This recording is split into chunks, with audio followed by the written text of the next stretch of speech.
Praise the lord. దేవుని నామానికి స్తోత్రములు. క్రీస్తునందు ప్రేమైనటువంటి సహోదరులకు మరి వీడియోని వీక్షిస్తున్న ప్రతి ఒక్కరికి నా హృదయపూర్వక వందనములు తెలియజేస్తున్నాను. మరి వీడియోలోకి వెళ్లే ముందు ప్రార్థించుకుందాం. ప్రేమగల తండ్రి, జీవాధిపతి అయిన దేవ, ఇదిగో ప్రభువా, 7వ పునరుద్ధాన ప్రత్యక్షతను ధ్యానిస్తున్నాం తండ్రి. నాయన, పునరుద్ధాన ప్రత్యక్షతలు వరుసగా ధ్యానిస్తున్నాం నాయన. 7వ పునరుద్ధాన ప్రత్యక్షతలో ఉన్నటువంటి నాన్న ఇంకా అనేక విషయాలను ప్రభా 2వ భాగంలో నాన్న ధ్యానిస్తుండగా మీ కృపా సహాయాన్ని దయచేయండి. పరిశుద్ధాత్మతో నింపండి నాన్న. లేఖన సత్యాన్ని గ్రహించే కృప, వివేకము, జ్ఞానము మాకు దయచేయమని, మీరే మహిమ పొందమని నాయన వీడియో వీక్షిస్తున్నటువంటి బిడ్డలకు ప్రభా నాయన మరి ఇందులో ఉన్నటువంటి 7వ పునరుద్ధాన ప్రత్యక్షతలో ఉన్న భావాన్ని గ్రహించినట్లు మీ కృపా సహాయాన్ని అనుగ్రహించమని యేసయ్య ప్రార్థించి వెళ్తున్నాం తండ్రి. ఆమేన్. ప్రియమైనటువంటి సహోదరులకు నా హృదయపూర్వక వందనములు. ఇక్కడ 7వ పునరుద్ధాన ప్రత్యక్షత మొదటి భాగంలో మనము 10 వచనాలను వరకు మనం ధ్యానించి ఉన్నాం. మరి 11వ వచనం నుంచి ఈ 2వ భాగంలో మనం ధ్యానించుకుందాం. చూడండి, 10, 11 వచనాల నుంచి ధ్యానించుకుందాం. గత వీడియోలో 10వ వచనం వరకు ధ్యానించాం. మళ్ళా 10 నుంచి ధ్యానించుకుందాం. యేసు, మీరిప్పుడు పట్టిన చేపల్లో కొన్ని తీసుకుని రండని వారితో చెప్పగా, సీమోను పేతురు దోణి ఎక్కి వలను దరికి లాగను. అది 153 గొప్ప చేపలతో నిండి ఉండెను. చేపలు అంత విస్తారంగా పడినను వల పిగలలేదు. సీమోను పేతురు మరి యేసు చెప్పినటువంటి మాట చొప్పున వల వేశాడు. మరి యేసు చెప్పిన దోణి కుడి ప్రక్కన వల వేయమని ప్రభు చెప్పినప్పుడు సీమోను దోణి కుడి ప్రక్కన వల వేయటం జరిగింది. వల వేసిన వెంటనే విస్తారమైనటువంటి చేపలు పట్టగలిగాడు. అంటే అప్పుడు 153 గొప్ప చేపలతో నిండి ఉండెను. కాబట్టి ఇక్కడ సంఖ్య యేసు ప్రభు వల కుడి ప్రక్కన వేయమని చెప్పగానే 153 గొప్ప చేపలతో మరి నిండి ఉన్నది. అంతకుముందు సీమోను పేతురు వల వేసినప్పుడు మరి 7 శిష్యులతో కలిసి మరి గలిలే సముద్రంలో వల వేసినప్పుడు ఒక్క చేప కూడా పట్టలేదు. వారి ప్రయత్నం అంతా విఫలమైంది. వారి సొంత ప్రయత్నంగా పనిచేసినప్పుడు 7 శిష్యులు విఫలులయ్యారు. కానీ యేసు ప్రభు మాట చొప్పున కుడి ప్రక్కన వల వేయగానే 153 గొప్ప చేపలతో నిండి ఉండెను, వల పిగలలేదు అని ఉన్నారు. కాబట్టి ఈ యేసు ప్రభు ద్వారానే గొప్ప కార్యాలు జరుగుతాయి. మన ప్రయత్నాల్లో ఏమీ ఫలితాలు ఉండవు అనేది ఇక్కడ చూస్తాం. కానీ దేవుని సేవ కూడా, దేవుని పరిచర్య కూడా మన సొంత ప్రయత్నాలతో పరిచర్య చేసిన, మన సొంత ఆలోచనలతో మరి స్వార్థ ప్రకటన చేసిన అది ప్రయోజనకరంగా ఉండదు. ఆయన చిత్త ప్రకారంగా, ఆయన సంకల్పం ప్రకారంగా మరి పరిచర్య చేసిన, సేవ చేసిన మరి ఆశీర్వాదకరంగా ఉంటుంది, ఫలితాలు ఉంటాయి మరి అనేది ఇక్కడ మనం లేఖనంలో చూస్తాం.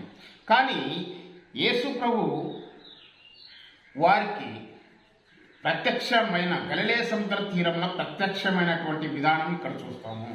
పునరుద్ధానుడైనటువంటి ప్రభు గలిలే సముద్ర తీరంలో శిష్యులకు కనబడటము, పునరుద్ధానుడైన ప్రభు శిష్యులకు కనబడటము అనేది చూస్తాము. కాబట్టి మనము పునరుద్ధాన ప్రత్యక్షతలను ధ్యానిస్తున్నాం.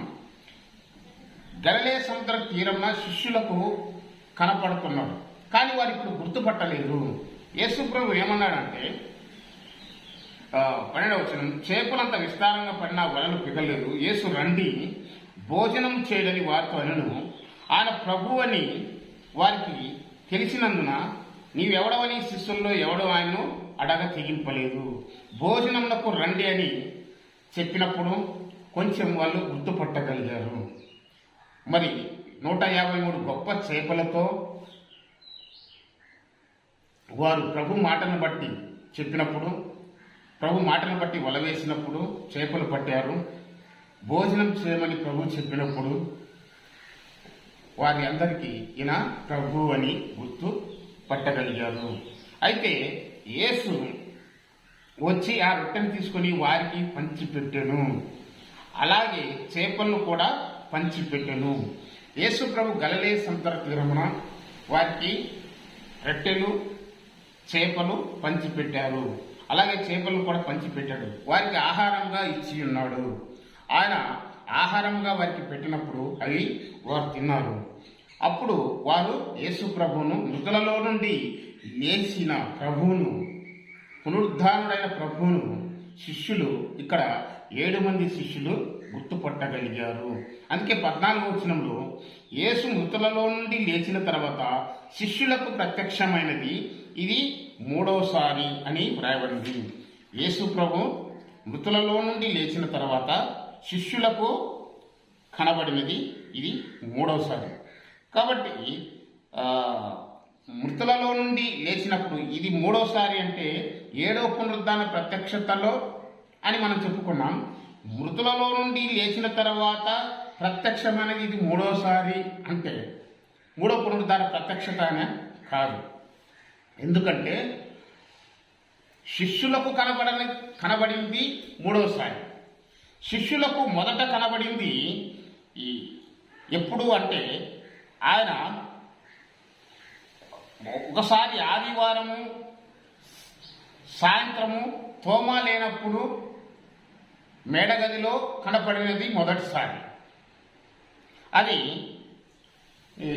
యోహాను సువార్త 20వ అధ్యాయము 19 నుండి 25 వచనాల భాగంలో, అంటే శిష్యులకు కనపడింది. పర్టికులర్గా శిష్యులకు కనపడినది 3 సార్లు, ఇది 3వసారి. ఇప్పుడు మనం చదువుకున్నది మొదటి 2 సార్లు ఎప్పుడు అని మనం ప్రశ్నించుకున్నప్పుడు అని మనకు మనకు ఒక తలంపు వచ్చినప్పుడు ఎప్పుడు మొదటి 2 సార్లు ఎప్పుడు అంటే దానికి కూడా ఇప్పుడు చెప్పుకుందాం. మొదటిసారి ఆదివారం సాయంత్రము 10 మంది శిష్యులకు మేడగదిలో తోమా లేడు. రెఫరెన్స్ కూడా మనకు ఆధారం ఉండాలి. యోహాను సువార్త 20వ అధ్యాయము 19 నుండి 25 వచనాల భాగంలో అది మొదటిసారి. 2వసారి ఎప్పుడు అంటే యేసు మృతులలో నుండి లేచినది 2వసారి శిష్యులకు కనపడింది. ఎప్పుడు 2వసారి అంటే 8 దినములైన తరువాత యెరూషలేములో మేడగదిలో తోమా ఉన్నప్పుడు అంటే 11 మంది శిష్యులకు కనపడ్డాడు. 11 మంది శిష్యులకు 2వసారి ఆయన ప్రత్యక్షమయ్యాడు. ఎక్కడంటే మేడగదిలో, యెరూషలేము మేడగదిలో 8 దినములైన తర్వాత, ఆదివారం పునరుద్ధానుడైన తర్వాత 8 దినములైన తరువాత మేడగదిలో తోమా ఉన్నప్పుడు కనబడినది 2వసారి. ఇప్పుడు గలిలయ సముద్ర తీరమున 7 శిష్యులకు కనబడినది ఇది 3వసారి అని ఇక్కడ ఉంది. కాబట్టి ఇక్కడ యేసు మృతులలో నుండి లేచిన తరువాత శిష్యులకు ప్రత్యక్షమని ఇది 3వసారి. This is now the third time that Jesus showed himself to the disciples after that he was risen from death. He was risen from death. కాబట్టి ఆయన మృతులలో నుండి లేచిన తర్వాత శిష్యులకు కనబడింది 3వసారి. అయితే ఫస్ట్ కనబడింది ఎప్పుడు? శిష్యులకు కాకుండా మగ్దలేని మరియకు, అది మొదటి పునరుద్ధాన ప్రత్యక్షత. 2వది కొంతమంది స్త్రీలకు, తర్వాత పేతురుకు, తర్వాత ఎమ్మాయి మార్గంలో 2 శిష్యులకు. ఇవి శిష్యులకు కాదు, అది ఇండివిజువల్గా ఆయన ప్రత్యక్షత కనపరచున్నాడు. ఒక సామూహికంగా శిష్యులందరూ ఒక చోట ఉన్నప్పుడు కనబడినది ఆర్డర్ ప్రకారం ఇది మూడోసారి అని. కానీ ఇక్కడ యోహాను సువార్త 21:14లో యేసు మృతులలో నుండి లేచిన తర్వాత శిష్యులకు కనబడింది ఇది మూడోసారి అన్నప్పుడు మరలా మనము పునరుద్ధాన ప్రత్యక్షతలు ఇది మూడోసారి అయినప్పుడు ఇవన్నీ గజిబిజి కాకూడదు. కాబట్టి ఒక సువార్థికులు ఒక ఆర్డర్లో రాశారు. అక్కడక్కడ చదివినటువంటి లేఖనాలను పరిశీలించి ధ్యానించినప్పుడు పునరుద్ధాన ప్రత్యక్షతలు ఎన్ని, ఎప్పుడెప్పుడు ఎవరికి కనపడ్డాడు, ఎన్నిసార్లు కనపడ్డాడు అనేది మనకు లేఖనంలో మనం స్పష్టంగా గ్రహించాలి. అయితే ఇది ఇక 15వ వచనంలో ఆయన కనపడిన తర్వాత కనపడిన ఉద్దేశం ఏమిటి? 7వ పునరుద్ధాన ప్రత్యక్షతలో యేసు ప్రభు కనపడినటువంటి ఉద్దేశం, ఎందుకు ఆయన కనపడ్డాడు, ఆ ఉద్దేశం ఏమిటి? ఈ 7గురు ఎలా ఏ మార్గంలో ఉన్నప్పుడు వారు ఎందుకు యేసయ్య మార్గాన్ని విడిచి వాళ్ళు పాత వృత్తికి వెళ్తున్న సందర్భం, అంటే యేసు ప్రభు వారిని మనుషులను పట్టు జాలర్లుగా చేస్తారన్నప్పుడు వాళ్ళు ఎక్కడికి వెళ్తున్నారంటే పాత వృత్తి కోసం వెళ్తున్నారు. వాళ్ళు యేసయ్య సేవ చేయకుండా, యేసు ప్రభు సేవ చేయకుండా వాళ్ళు నడుస్తున్నటువంటి మార్గం ఏమిటి అంటే జీవనోపాధి కోసం ఈ 7గురు గలిలయ సముద్ర తీరమున జీవనోపాధి కోసం వారు బ్రతుకు తెరువు కోసం ఒక డిసిషన్ తీసుకున్నాడు సీమోను పేతురు. సీమోను పేతురు ఒక డిసిషన్ తీసుకొని ఒక నిర్ణయం తీసుకున్నాడు. జీవనోపాధి కోసము నేను గలిలయ సముద్రంలో చేపలు పట్టబోతున్నాను అన్నప్పుడు మిగతా 7గురు శిష్యులు గలిలయ సముద్ర తీరంలో 7గురు శిష్యులు వాళ్ళు ఏమంటున్నారు అంటే మేము నీతో కూడా వచ్చేదాము అంటున్నారు. మేము నీతో కూడా వస్తాము అంటున్నారు. కాబట్టి ఇక్కడ మేము నీతో కూడా వస్తాము అన్నప్పుడు సీమోను పేతురు మిగతా 7 మంది శిష్యులను చెడగొడుతున్నట్టే కదా. తాను ఏం చేశాడంటే నేను చేపలు పట్టడానికి వెళ్తున్నాను అన్నప్పుడు ఈయన మేము కూడా వస్తాము అంటే వాళ్ళను చెడగొడుతున్నాడు. అసలు వారిని పిలిచిన ఉద్దేశం ఏమిటి అంటే వారిని ఎందుకు పిలిచాడు అంటే మార్కు సువార్తలో 1వ అధ్యాయం మార్కు సువార్తలో యేసు ప్రభు వారిని ఎందుకు పిలిచాడు అనే ఉద్దేశం అక్కడ వ్రాయబడింది. అక్కడ వ్రాయబడింది. మార్కు సువార్త చూడండి 1వ అధ్యాయం 16వ వచనం. మార్కు సువార్త 1వ అధ్యాయం 16వ వచనం. ఆయన గలిలయ సముద్ర తీరమున వెళ్ళుచుండగా సీమోను సహోదరుడు ఆంద్రేయ సముద్రంలో వల వేయుట చూసెను. వారు జాలరులు. యేసు నా వెంబడి రండి, నేను మిమ్మల్ని మనుషులను పట్టు జాలరులుగా చేసేదని వారితో చెప్పాను. వెంటనే వారు తమ వలను విడిచి ఆయనను వెంబడించిరి. అలాగే 19వ వచనంలో ఆయన ఇంకా కొంత దూరము వెళ్ళి జబదయి కుమారుడగు యాకోబును అతని సహోదరుడగు ఆంద్రేయను జబదయి కుమారుడగు యాకోబును అతని సహోదరుడగు యోహానును చూచెను. వారు దోణిలో ఉండి తమ వలలు బాగు చేసుకొని చుండిరి. వెంటనే ఆయన వారిని పిలవగా వారు తమ తండ్రి అయిన జబదయిని దోణిలో జీతగాండ్ర యొద్ద విడిచిపెట్టి ఆయనను వెంబడించి. యేసు ప్రభు 3.5 సంవత్సర సేవ జీవిత కాలంలో మొట్టమొదటిగా శిష్యులను ఏర్పరచుకునే క్రమంలో మొదట శిష్యులను ఆయన పిలుచుకునే క్రమంలో మొట్టమొదట గలిలయ సముద్ర తీరానికి వెళ్ళాడు. గలిలయ సముద్ర తీరమునకు వెళ్ళినప్పుడు మొదట శిష్యులను ఎవరిని చూస్తున్నారంటే సీమోను, ఆయన సహోదరుడు ఆంద్రేయును చూశాడు. వారు ఏం చేస్తున్నారంటే చేపలు పట్టుకుంటున్నారు. గలిలయ సముద్ర తీరంన చేపలు పట్టుకుంటున్నారు. వారు జాలరులు, వాళ్ళు జాలరులు. కాబట్టి వారు జాలరులు అయితే యేసు ప్రభు ఏమన్నారంటే, యేసు నా వెంబడి రండి ఏమంటున్నాడు? ఫాలో మీ, నా వెంబడి రండి అంటున్నాడు. ఫాలో మీ, నన్ను వెంబడించండి. మీరు జాలర్లు, యు ఆర్ ఫిషర్ మ్యాన్, మీరు జాలర్లు,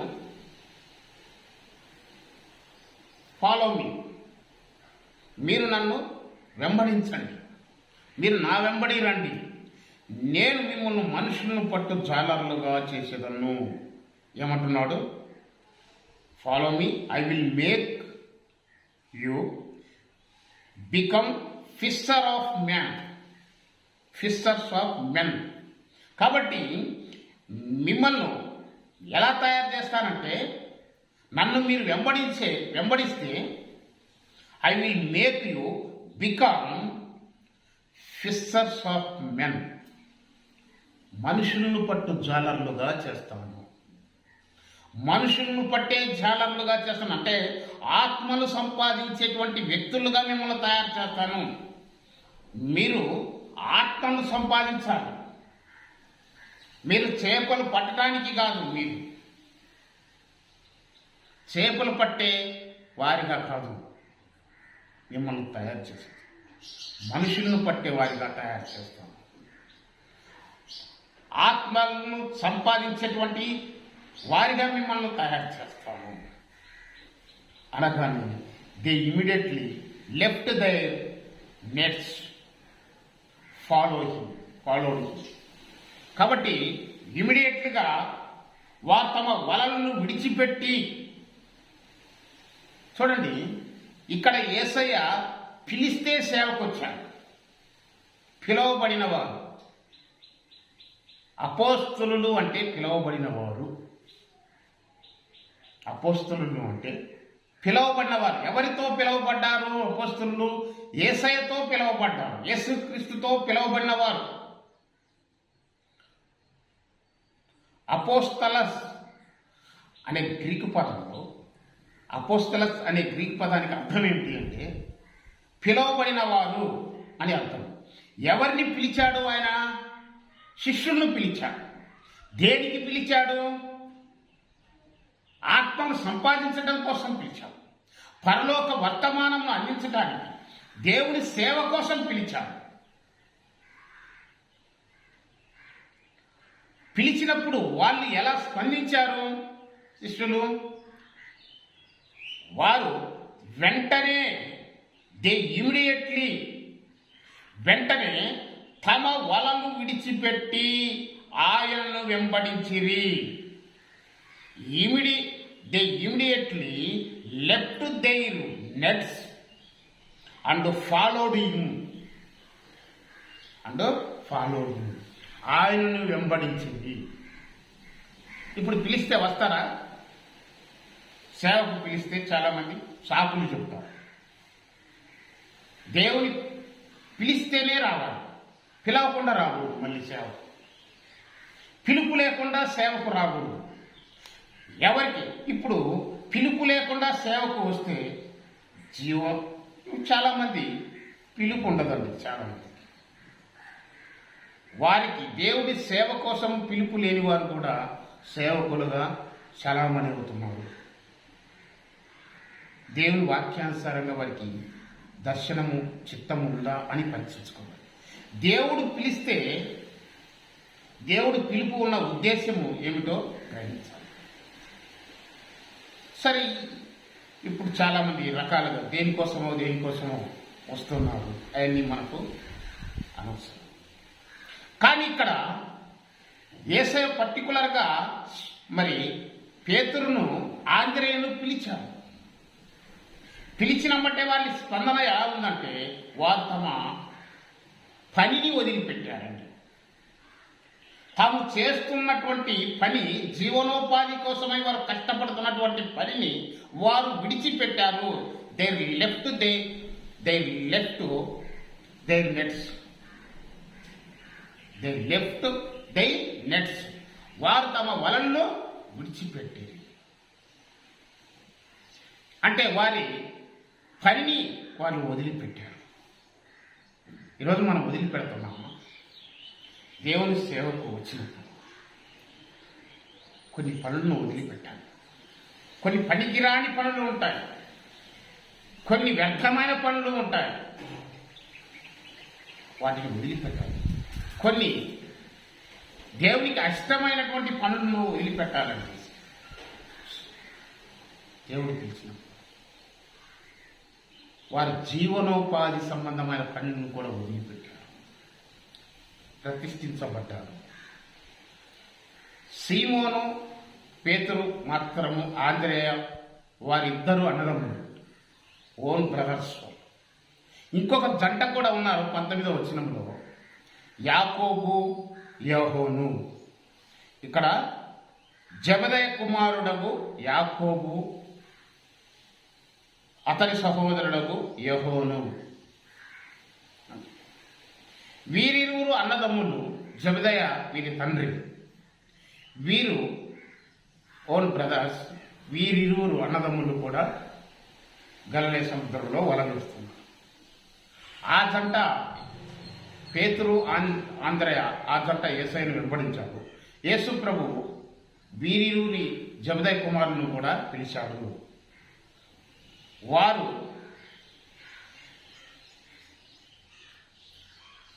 దోణిలో ఉండి తమ వలలను బాగు చేసుకుంటున్నారు. వెంటనే ఆయన వారిని పిలవగా,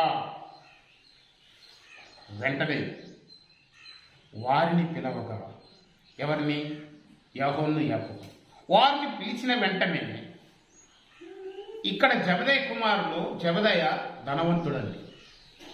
జెబెదయి ధనవంతుడు అనేదానికి ఇక్కడ లేఖనంలోనే ఉంది. జీతగాళ్ళు ఉన్నారు అంటే జెబెదయికు కొద్దిగా ఆర్థికంగా బలవంతుడని మనకు అర్థమవుతుంది. జెబెదయికు జీతగాళ్ళు ఉన్నారు అంటే జీతగాళ్ళు ఉన్నాడు కాబట్టి జెబెదయి కొంత రిచ్ అని మనకి ఇక్కడ అర్థమవుతుంది. అయితే రిచ్ పీపుల్ అంటే కొద్దిగా ధనవంతులుగా ఉన్నటువంటి వారు యేసయ్యను వెంబడించాలండి. ఎందుకంటే యేసయ్య కూడా ఒక మాట చెప్పాడు, ధనవంతుడు పరలోక రాజ్యంలో చేరుట కంటే ఉంటే సూది బెజ్జంలో దూరట సులభము అని శిష్యులకు ప్రభువు చెప్పాడు. అంటే అది అసాధ్యం ధనవంతుడు, కానీ యేసయ్యకు సాధ్యపడుతుంది. మానవుడికి ఇది మరి ఇలాగైతే ఎవరు పరలోకంలో ప్రవేశిస్తారంటే యేసయ్య ఒక మాట అన్నాడు, దేవునికి సమస్తము సాధ్యమే. మనకు అసాధ్యమైనవి దేవునికి సాధ్యపడతాయి. ఇక్కడ వారిని పిలవగా వారు తమ తండ్రి అయిన జెబెదయిని, చూడండి ఇక్కడ తండ్రి అయిన జెబెదయిని దోణిలో జీతగాండ్ర యొద్ద విడిచిపెట్టి, తండ్రిని వదిలిపెట్టారండి. జీతగాండ్ర యొద్ద విడిచిపెట్టి వారు తమ తండ్రి అయిన జెబెదయిని దోణిలో జీతగాండ్ర యొద్ద విడిచిపెట్టి ఆయన్ను వెంబడించారు. కాబట్టి వీరు ధనవంతుని పిల్లలు, జెబెదయి కుమారుడు. జెబెదయి ధనవంతుడు, జెబెదయి కుమారుడు యోహోను, యాకోబు ధనవంతులుగా కొంచెం పేదరికంలో నుండి మరి అంత పేదవారు కాదు అని మనకి ఇక్కడ అర్థమవుతుంది. వారు యేసయ్యను వెంబడించటం అనేది శోచనీయం. వారు సామాన్యంగా ఇలాంటి వారు యేసయ్యను వెంబడించలేదు. సువార్తల్లో మనం చూస్తే యేసయ్యను వెంబడించినటువంటి వారిలో ఎవరెవరు ఉన్నారంటే గుడ్డివారు, కుంటివారు, పేదవారు, బీదలు, రోగగ్రస్తులు, రోగంతో ఉండినటువంటి వారు, పక్షవాయువు గలవారు, గుడ్డివారు ఇలాంటి వారు యేసయ్యను వెంబడించారు. పరలోక ఆయన మాటలు విన్నారు, ఆయనకు లోబడ్డారు, ఆయన పరలోక వర్తమానాన్ని విన్నారు, యేసయ్య ఎదుట విశ్వాసం ఉంచారు. కానీ ఆనాడు యేసయ్య జీవించిన కాలంలో ధనవంతులు ఎవరో ఆయన వెంబడించలేదు, ఎవరు ఆయన మాట వినలేదు, ఎవరు ఆయన్ను మాటకు లోబడలేదు. పెద్దలుగా పరిశీలు శాస్త్రులు, ధర్మశాస్త్ర పండితులుగా పిలువబడినటువంటి వారు, సమాజంలో ఒక హోదా కలిగిన వారు యేసయ్య మాటకు లోబడలేదు, యేసయ్యను నమ్ముకోలేదండి. కాబట్టి ఇక్కడ 7వ పునరుద్ధాన ప్రత్యక్షతల్లో వీరు ఏదైతే మొదట గలిలయ సముద్ర తీరంలో పనిచేస్తున్నారో, యేసయ్య పిలవకముందు, యేసయ్య సేవకు పిలవకముందు, శిష్యరికం చేయటానికి ముందు, వారు శిష్యులుగా ఉండటానికి ముందు వారు జీవనోపాధి సంబంధమైనటువంటి బ్రతుకు తెరువు కోసం జాలరు వృత్తి కలిగి పనిచేస్తున్నటువంటి వారిని యేసయ్య పిలిచారు.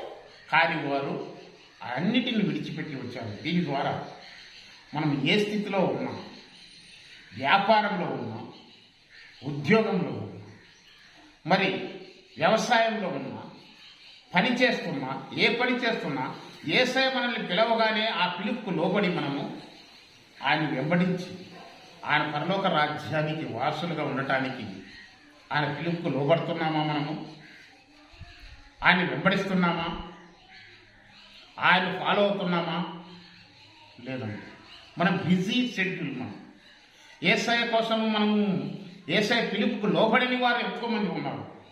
యేసు ప్రభు పిలుపుకు యేసయ్య పిలుస్తున్నాడు. ప్రయాసపడి భారం మోస్తున్న సమస్త జనులారా నా యొద్దకు రండి అని ఆయన పిలుస్తుంటే ఆయన పిలుపుకు లోబడటం లేదు, ఆయన వెంబడించటం లేదండి. ఆయన శిష్యులుగా చేరటం లేదు. చాలామంది వాక్యం మీరు సమస్త జనులను శిష్యులుగా చేయండి అని శిష్యులకు ఆజ్ఞ ఉంది. సమస్త జనులు శిష్యులుగా ఉండాలి అని, కానీ ఈరోజు శిష్యులుగా ఉండలేదు. లోకస్తులుగా ఉంటున్నారు, లోక సంబంధులుగా ఉంటున్నారు, లోక సంబంధమైనటువంటి జీవన సంబంధమైనటువంటి పనుల్లో ఉంటున్నారు. కానీ యేసయ్య కోసం ముందుకు సాగటం లేదు, యేసయ్య పిలుపుకు లోబడటం లేదు. ఆయన పిలువగా ఆయనకు లోబడటం లేదు. పిలుస్తున్నాడు అందరినీ. ఆయన ప్రయాసపడి భారం వస్తున్న సమస్త జనులారా నా యొద్దకు రండి అని ఆయన పిలుస్తున్నాడు. దినమెల్లా ఆయన చేతులు చాపుతున్నాడు. ఆయన దినమెల్లా చేతులు చాపితే మనం వస్తున్నామా ఆయన దగ్గరికి? ఆయన నమ్ముకో అమ్మా, నీ బాధలు పోతాయి. యేసయ్యను నమ్ముకోమంటే నమ్ముకుంటున్నారా? నీ కష్టాలు తొలగిపోతాయి. నీకు అనారోగ్యం ఉన్నా, ఏ వ్యాధి బాధలున్నా, నీ కష్టాలలో నేను నీకు తోడుగా ఉంటాను, నిన్ను స్వస్థపరుస్తాను, నిన్ను నా రెక్కల చాట భద్రంగా కాపాడుతానని ప్రభు చెప్తే ఆ పిలుపుకు లోబడి వస్తున్నారా? దేవుని సేవను నిర్లక్ష్యం చేసేటువంటి సేవకులు కూడా ఉన్నారు. సేవ అనేది దేవుని చిత్త ప్రకారంగా, దేవుని సంకల్పం ప్రకారంగా చేయాలి. మన ఇష్టం వచ్చినట్లుగా చేయటానికి దేవుడు ఏ పని చేయమంటే ఆ పని చేయాలి. దేవుడు ఎక్కడికి వెళ్ళమంటే అక్కడికి వెళ్ళాలి. దేవుని చిత్తానుసారంగా దేవుని పని. మరి గలిలయ సముద్ర తీరంలో వారు ఏం చేస్తున్నారంటే చేపలు పడుతున్నారు. ఒకప్పుడు యేసయ్య పిలవకుండా. సరే, యేసు ప్రభు పిలిచిన తర్వాత వచ్చారు. 3.5 సంవత్సరంలో ఆయనతో ఉన్నారు. యేసయ్యతో కలిసి అనేక అద్భుతాలు చూశారు. యేసయ్యతో కలిసి మరి 3.5 సంవత్సరాలు సేవా జీవితంలో కలిసి ఉన్నారు. వారు తమ విధులను, తమ జీవన సంబంధమైన తన బ్రతుకు తెరువు కోసం ఉంటున్నటువంటి జాలరి వృత్తిని వదిలిపెట్టారు, విడిచిపెట్టిరి అని ఉంది. ఆయన పిలుపు మేరకు ఆయన వెంబడించి 3.5 సంవత్సరాలు జీవించారు, ఆయనతో కలిసి సావాసం చేశారు. అయితే ఇప్పుడు ఏమైందంటే యేసు ప్రభు మరణించి ఆయన శిలువ మరణానికి అప్పగించబడినప్పుడు, ఆయన మరణించినప్పుడు, సమాధి చేయబడినప్పుడు శిష్యులు మేడగదిలో కూర్చొని భయపడుతూ మళ్ళా ఆయన చెప్పిన పనిని చేయకుండా నిరుత్సాహం, నిరాశ, నిస్పృహల్లో ఉన్నారు. వారు ఆయన్ని వారు చెప్పిన యేసు ప్రభు వారిని పిలిచిన ఉద్దేశాన్ని మర్చిపోయారు. మీరు నన్ను వెంబడించండి, మనుషులను పట్టు జాలర్లుగా చేస్తాను. I will make you become fishers of man. మిమ్మల్ని మనుషులను పట్టు జాలర్లుగా చేస్తారనేటువంటి మాట వాళ్ళు మర్చిపోయారు, నిర్లక్ష్యం చేశారు, భయపడి మనుషులను పట్టు జాలర్లుగా చేస్తారు. మీరు నన్ను ఫాలో అవుతే, మీరు నన్ను వెంబడిస్తే నేను మిమ్మల్ని మనుషులను పట్టేవారిగా చేస్తానన్నాడు, చేపలు పట్టేవారిగా కాదు. కానీ ఇప్పుడు యేసు ప్రభు సమాధి చేయబడి పునరుద్ధానుడైన తర్వాత వారు ఎక్కడికి వెళ్ళాలంటే, యేసు ప్రభు ఇక మాకు తోడుగా లేడు. యేసు ప్రభు ఉన్నంత కాలమేమో యేసయ్యను వెంబడించి ఉన్నారు. యేసు ప్రభు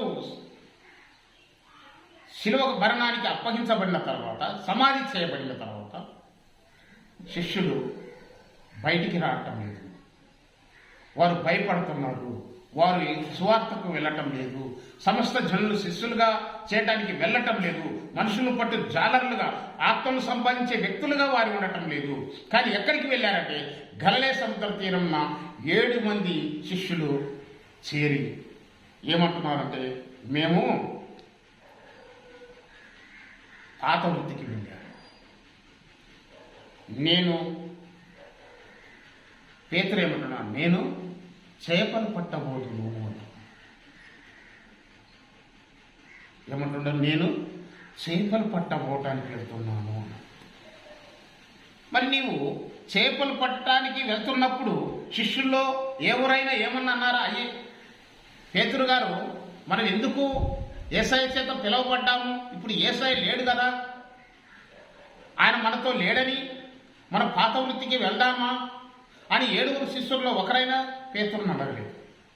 అది మనము ఆత్మను సంపాదించడానికి వెళ్ళాలి, మనం సేవ చేయాలి, యేసు ప్రభు మనకు చూపించినటువంటి మాదిరి ప్రకారం మనము అద్భుతాలు చేయాలి, మనము సేవకులుగా వెళ్ళాలి అని ఎవరు కూడా సీమోను పేతురుకు చెప్పలేదు. సీమోను పేతురు కూడా ఆలోచించటం లేదు, మర్చిపోతుంది, నిర్లక్ష్యం. కాబట్టి దేవుడు సీమోను పేతురును మరలా కొన్ని లేఖనాల ద్వారా అతన్ని మేల్కొల్పుతాడు, దేవుని ఉద్దేశాన్ని తెలియజేస్తాడు. అది నెక్స్ట్ వీడియోలో ధ్యానించుకుందాం.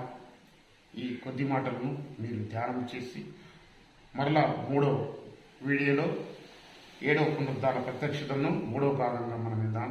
అంతవరకు దేని వాక్యాన్ని చదువుకొని సిద్ధపడి ఉండాలని ప్రభుత్వం మనం చేస్తూ ముగిస్తున్నాం. దేవుడి కొద్ది మాటలు జీవించి ఆశీర్వదించునుగాక. ఆమేన్.